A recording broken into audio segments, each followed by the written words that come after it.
Image আলোর দেখতে পাচ্ছেন, দর্শকের কাছে পৌঁছাতে পারছে। কারণ ছবিটা আসতে পারবে দর্শকের জন্য, এটা ডিরেক্টর বাসায় বসে থাকার জন্য বা আমাদের বাসায় বসে থাকার জন্য বানায়নি, সেটা একেবারেই দর্শকদের জন্য জনতার জন্য ছবিটা বানানো। সেখানে অসম্ভব ভালো লাগছে। এক্সপিরিয়েন্স অবলম্বন সবটাই এখানে ছিল। এই ছবি করতে গিয়ে আমি বিচিত্র সব অভিজ্ঞতা হয়েছে।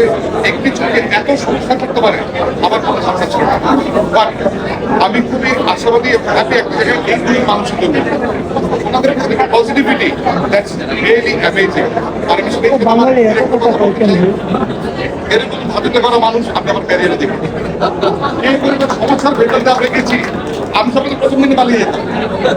তার এক্সপ্রেশন নাই, তার কোনো টেনশন নাই। টেনশন আমার আছে, ভেতরে ভেতরে টেনশন হচ্ছে, বাট টেনশনটা কাউকে ছাড়াতে যায়নি।